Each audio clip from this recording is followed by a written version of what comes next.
Welcome to the Mama Needs a Moment podcast with your hosts, Chrissy and Cindy, co-founders of HER Health Collective, and moms who understand the chaos of juggling it all. But here's the thing, your well-being matters. That's why we're on a mission to change the way moms take care of themselves. This season, every episode features a roundtable conversation, bringing together trusted experts from different backgrounds to talk about the topics that matter most to moms, creating space for more collaborative, whole person care. These episodes are short, meaningful, and easy to fit into real life. You'll hear from our HER expert providers sharing expert insight and real-life tips you can use right away. Learn more about them in our free provider directory linked in the show notes. So take a deep breath, grab your coffee, and let's make these moments count. Welcome to Mama Needs a Moment, and welcome to our incredible HER expert providers for another roundtable conversation. This month, we're diving into a topic that so many moms are navigating. It comes up all the time: parenting tweens and teens. New challenges, new strategies, because they are needed at this stage. As our children grow, so does the complexity of parenting. The tween and teen years bring emotional, physical, social, and developmental changes that can leave even the most confident parents wondering if they're doing enough or if they're doing it right. Today, we're going to explore how moms can stay connected while encouraging healthy independence, which is always the goal. We'll talk about communication, puberty, emotional health, executive functioning, boundaries, and the everyday struggles that help families navigate this season with more confidence and less conflict. Before we jump in, we're going to have each of our experts briefly introduce themselves and share the unique perspective that they're bringing to today's conversation. And if you enjoy today's discussion, remember that every roundtable episode is also available in video format on our YouTube channel. Let's go ahead and kick it off with Gigi. Hi, everybody. So I'm Gigi Miller. I'm a certified neurodiversity coach. And I help teens and adults mainly with executive functioning. A lot of my clients also have ADHD, depression and anxiety. And I love this topic because executive functioning skills are still developing way into their 20s of kids. So parents sort of see different changes and they're wondering what's going on. And so I think it'll be interesting perspective from that point of view. So I'm glad to be here. Thank you. Hi, everyone. I'm Brittany Winslow. I am a pediatric occupational therapist by training, and I'm the CEO and owner of Emerge Pediatric Therapy here in the Triangle.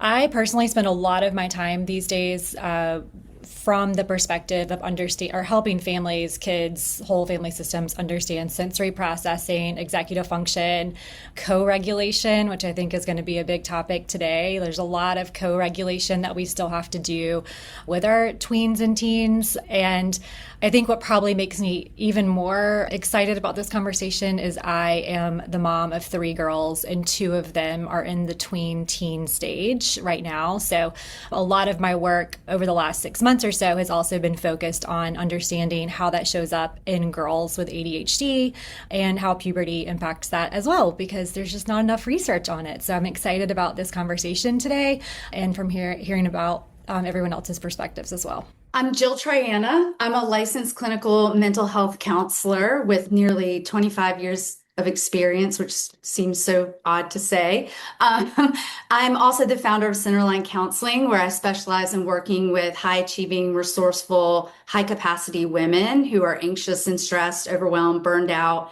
I'm so excited to be here today because I've spent my entire career working almost exclusively with tweens, teen girls, college and young adult women and their families, namely their moms. So this is right up my alley. I also work with women who are managing multiple roles, going through a variety of life transitions and just struggling to balance it all. I work with a lot of moms, though, as they navigate overwhelm and anxiety that goes along with parenting through the teen years. And one thing that I've learned is that parents don't lose influence during the teen years, but they often do lose confidence. And so my work surrounds helping moms understand what's happening developmentally, neurobiologically, so that they can stop second guessing themselves and strengthen their relationship with their child and parent from a place of confidence instead of worry and fear. So I'm excited to have this conversation today. I'm Cassandra Pickett. I'm a licensed marriage and family therapist and mental health coach for women, working on boundaries and overfunctioning so women feel like they're living in alignment with their core value system. And I think the perspective I'm excited to get to chat with all of you experts on today is I've been a marriage and family therapist for 16, 17 years, but my oldest son is 12. So I have a 12-year-old boy and a 10-year-old boy. So I get to kind of live the textbook life and work with clients, and then I get to walk the plank and be like, oh, okay, I see. That's really hard, or this didn't work the way we thought it did. And I just have really enjoyed and not enjoyed being in that space in my personal life. So I'm excited to learn and chat, and I think it'll be fun. We are now going to turn to a conversation that I know everybody is going to just eat up, because who doesn't want to raise capable, confident, independent adults? And that's what we're going to turn to. The tween and teen years aren't just about getting through adolescence. They are about preparing our children for adulthood.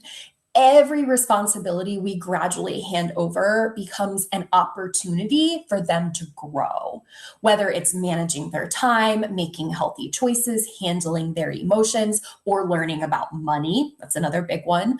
Our goal is to equip, not rescue. What are practical life skills that parents should be intentionally teaching our tweens and teens so that they are prepared to thrive as independent adults? I think one of the number one things that I wish I would have had as a teen, going into adulthood, that I try to teach my clients and teach the parents I work with and my own kids, is how to repair a breakdown. We as adults are also not, we have not reached the pinnacle of keeping our ish together all the time, right? We are going to also have big reactions. We're not going to be well regulated. We're going to say things that we didn't mean. But if we can know how to repair those breakdowns, that is such a gift. I'm actually in the process of writing an article for my Substack right now, which is my reflections from a Disney trip that we just took. And Disney is great and also very overstimulating. And we had great times, but also we had times that were not so great. And the number one undertone of all of that I walked away with is I'm so glad that the times where we did not see eye to eye and there were meltdowns, or I said something because I was dysregulated, the ability to repair and to work through that made it such a great experience coming out of it.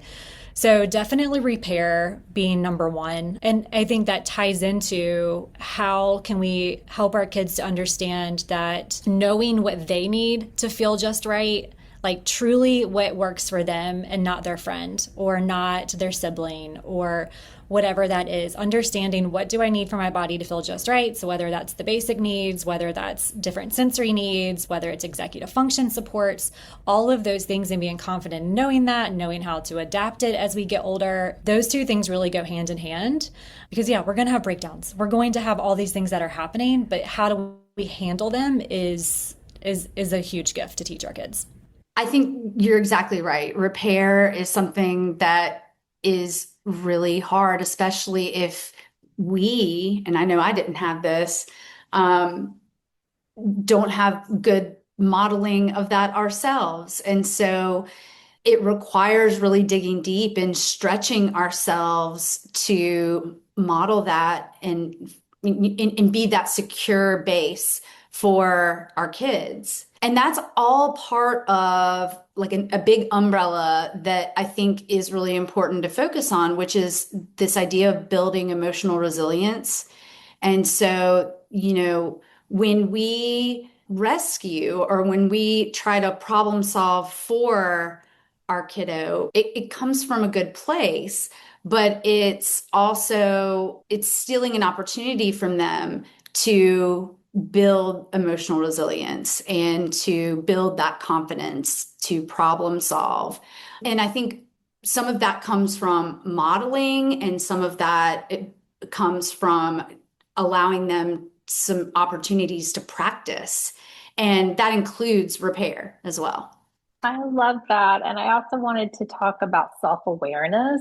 I think it's really important to teach that and for kids, and teens to really learn about themselves, learn about how do they process information, talk about, values and needs and all of this. I wish I had done some of this when I was younger. It took me to 50 to learn about how I process information and what sensitivities I have and to celebrate my strengths. And, in coaching, it's all about building this awareness and just learning about yourself. So I think starting young they're going to be so much far ahead than I ever was.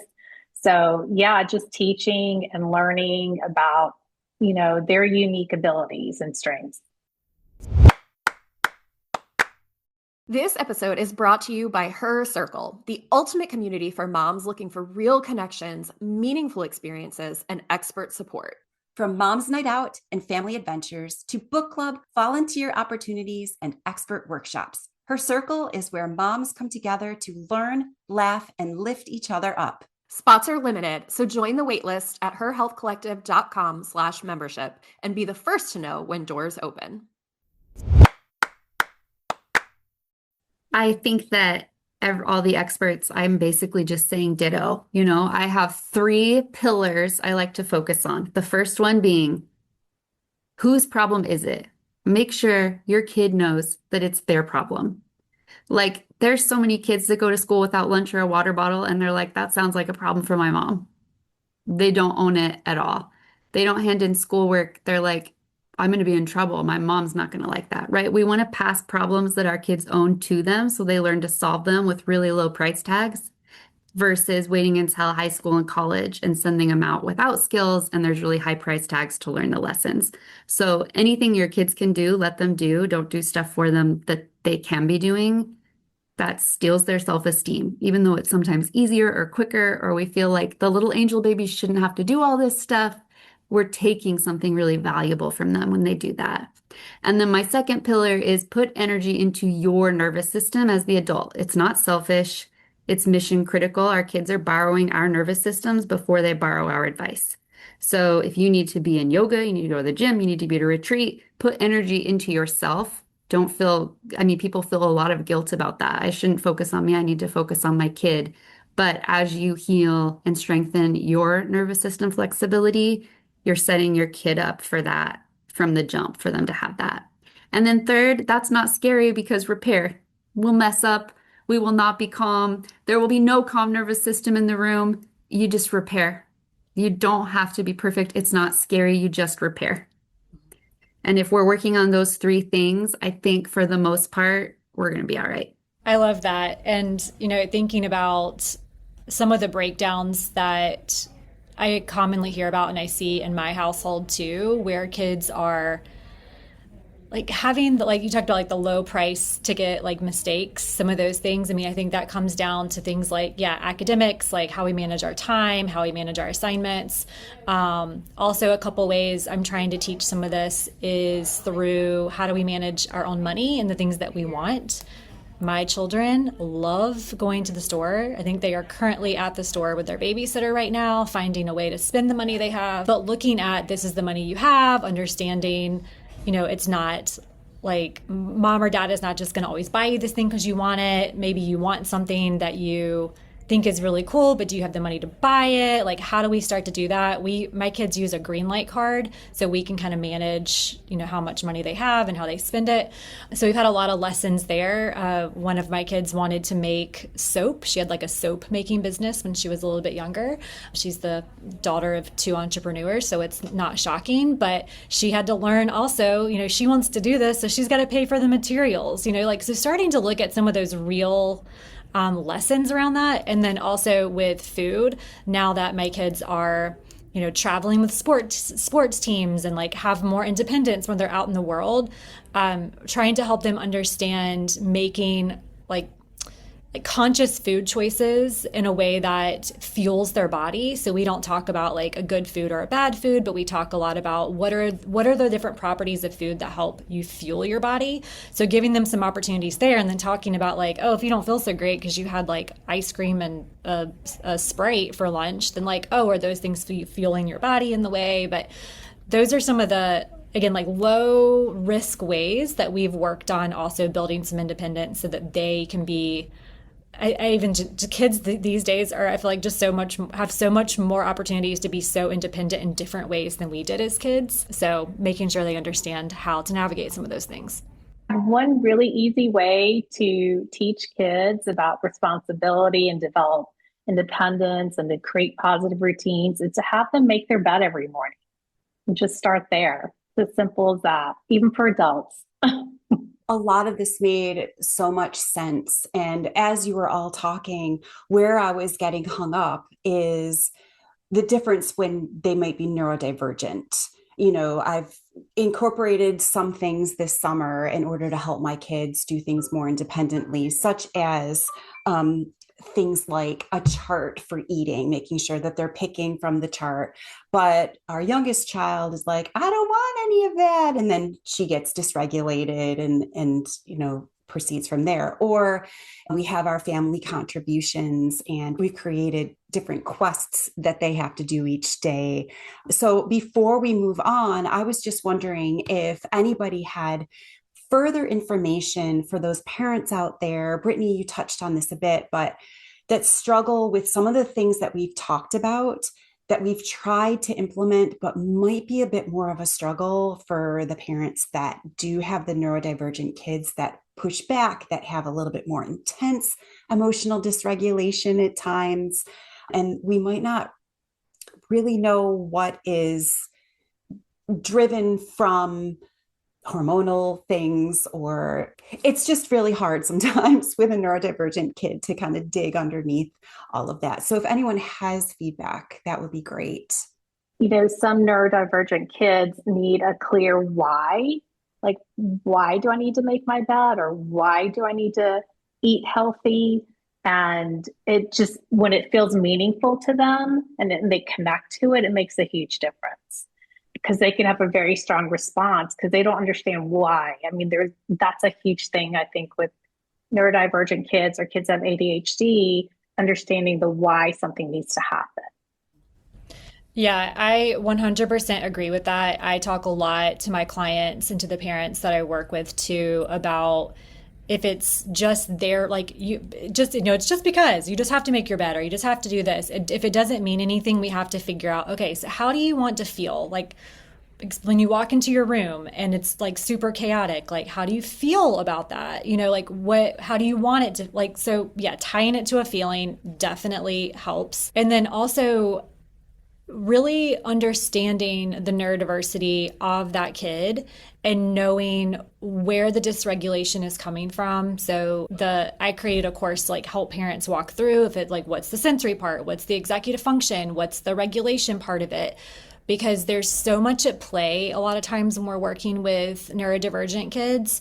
So if we can understand that, develop a shared language too, and then also start to get really creative. This goes back to curiosity too, on how can we play to their strengths and their interests to make this something that is also motivating. So I created a game we talked about cleaning the room, right? So there's a lot of kids, they don't understand the purpose of it. They don't want to do it. Something that has been helpful for several kids that I've worked with is calling it a hidden picture game. So we all know those like hidden picture things, and you're looking for the ducks or whatever's in the page, right? So with that, we kind of we look at the room and we like kind of come up with our categories and we say, okay, so there's trash, there's dirty clothes, there's whatever it is. So we're standing there and now we're playing a game. So, okay, I found all the trash. I'm going to go do all the trash and find that first and handle that. So it's a lot about kind of deconstructing and helping to figure out what's the pain point, what's the friction, is it the dysregulation, is the task too hard, do we need to break the task down more? And I recognize that coming from an OT who does this all the time, that probably sounds a lot easier said than done. It is also challenging for me to apply this to my own kids, but it really It's like the parent has to be regulated enough to be able to sit in that place of having the time to be curious with them to help to digest what are the parts that we need to work through and how do we find our way in. I was going to say a similar thing as what Brittany just said at the end. I'm so glad she said it. I feel like when I'm working with families dealing with neurodivergence, they just have to go in harder on the three pillars. So a mom with kids that are dealing with neurodivergence, she's going to have to work harder at regulating her nervous system than maybe a parent that has typical kids, right? That their brain's just in the default. It works well with how systems are put together. So typically those parents are spending less time regulating their nervous system because they want to put more energy in their kids. But I really, really think starting with regulating your own system is just the most important part. And sometimes you have to resource for that. You have to build different kind of villages. Sometimes it's more effort, it's harder, but it doesn't change the fact that it's necessary. And then working with their brain instead of against it. So even if you have the exact same expectation as your friend for your kid, the way they hit it might not be the same way you hit it. And a lot of times people are like, well, my kid's neurodivergent, so I can't have that expectation. And I really encourage people to keep the expectation and just change the way you get there. Maybe you change the departure, maybe you change the landing zone, maybe the method of transportation, but kids with neurodivergence still really, really benefit in when there's expectations on them. And that's the biggest mistake I see people make is that they're like, it's hard for my kid, so I'm not going to push them. And that's not typically the way to go. Yeah. And one thing I just cannot go without saying is that I think oftentimes, where we see something that needs to get done, our kid is neurodivergent and they're having a really hard time with it and they're pushing back and whatever sort of dysregulation happens there, the timing in which we go in to try to learn from that and create kind of what we do for next time is so much further away from the actual moment of the dysregulation or the meltdown than we would think it is. So also understanding that in that moment, not the time to teach it. Like we're taking data, right? We're going to try to stay regulate ourselves. We're taking data on what's happening here.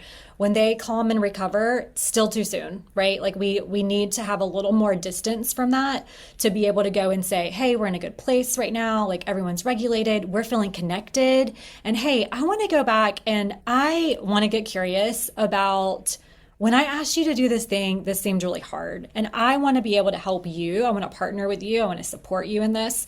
So what can I do differently next time? Just walked through this with my daughter literally yesterday morning, who didn't want to get up to leave for an appointment. And so later we talked through it. And, she was able to then say, okay, you used to play a song when you came in to wake me up in the morning.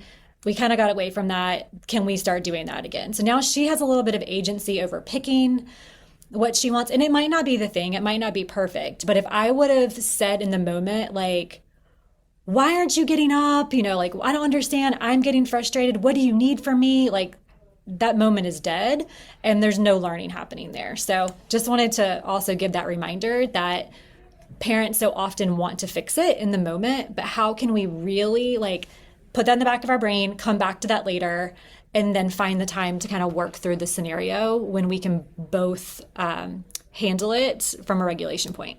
I think that's so important, all of that. I also think it's important to consider your child's learning style and if they're visual or if they're verbal or playing music calms them down. And again, it kind of goes back to learning about them and how they process and how they walk through life and how to use those as tools. And, what's getting in the way of making your bed today? What would make it easier? Being curious and asking those questions, as Brittany said, at the right time.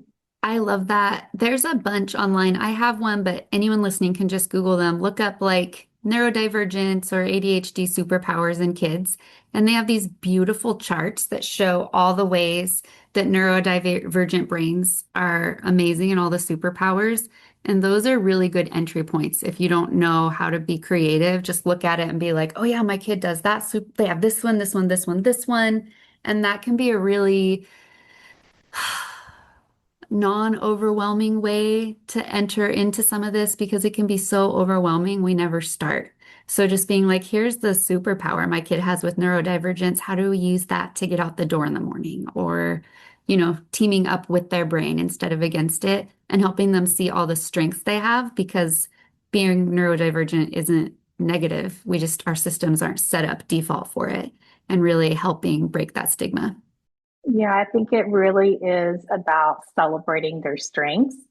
And, your child is not the only one going through this. The whole family is going through this together, learning about different behaviors and different systems and different tools. And it's not just your child, you're learning as well. So it's just really important to just keep learning and asking questions. Such a powerful episode. And I'm so grateful for the input that we received on helping us raising capable, confident, independent adults, because I know as a mom, I've said this before in a previous episode, I can easily spiral and blame myself for things that I'm not teaching my kids or they're not doing correctly. But what I've gathered from this episode is you can always go back and repair after a breakdown. We can help our kids as well as ourselves, and it's very important to understand their triggers, help them learn their own triggers, as well as us understanding what triggers us, taking time to calm down before we actually try to diffuse problems, and then basically allowing our children to make mistakes, helping them to build the emotional resilience, and just being there for them as a houseplant. So we're going to move into discussing when something might be more than just typical teen behavior. So come back for our next episode to hear about that. Be sure to come back for our next episode, where we continue chatting with our HER Plus expert providers in this current roundtable discussion on parenting tweens and teens, new challenges, new strategies. That's a wrap. You carved out a few moments just for yourself, and that's a big deal. We understand that time is limited, but we've got your back, which is why we keep these episodes short, sweet, and packed with goodness. Don't miss a thing. Hit the follow button so you're always the first to know when a new episode drops. If you had as much fun as we did, let us know by leaving a review. And remember to let other moms know that we're here doing motherhood alongside you. Grateful to share a few moments taking care of you.